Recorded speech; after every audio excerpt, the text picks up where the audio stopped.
And my question, Mr. Mao, is how are you going to address the violence against women, knowing very well that violence against women is a leading cause of transmission of HIV and AIDS, especially the women and the girls?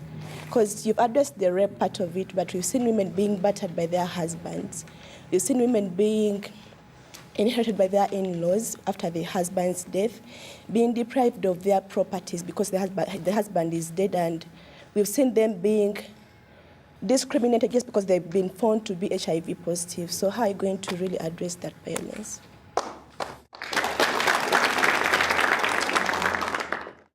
Let me share with you my testimony. After getting enrolled as an advocate in 1994, instead of working in Kampala, I decided to go and set up the first ever legal aid project in northern Uganda, in Gulu. I walked to the legal aid project of the Uganda Law Society. No one didn't want to take that job. I decided to take it. I know the stories of women who are battered.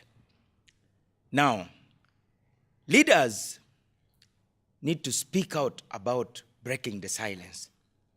There are many women, including the intellectual women, the high-class women who drive Pajeros.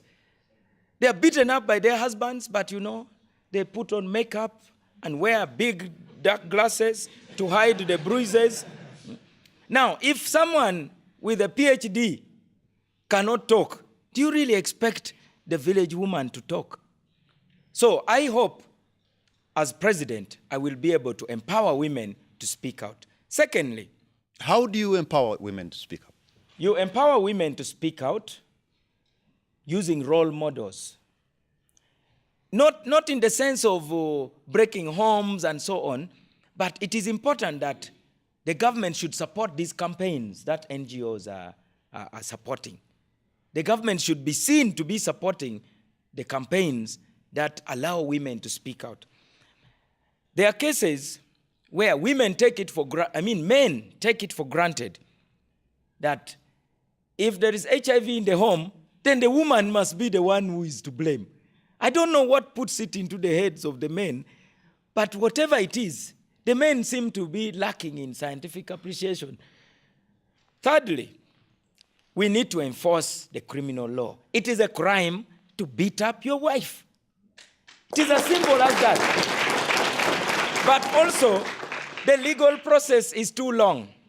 Let me tell you something so amusing. When I took over as chairman of Gulu, the women came to petition me when we managed to ask the UPDF to withdraw from the detachers.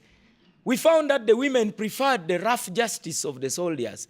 Because if a woman reports a case of battering and assault, then the officer, the army officer in charge just says, "Where's the bastard? Bring him here."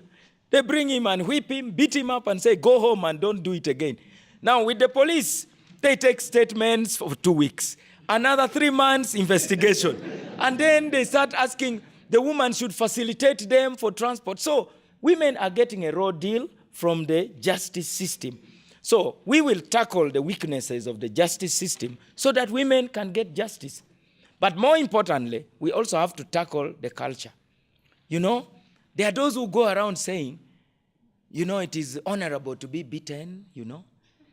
Something which is ridiculous, that it is a sign of love. It is so silly. Secondly, there are those who, after their relatives have died, they insist on taking over the wives because they believe that the wives are also part of the property. These are attitudes that we have got to change. So we will tackle the police to make sure they speed up investigation. We'll tackle the justice system to make sure that the machinery of justice rolls faster and more powerfully in favor of vulnerable women.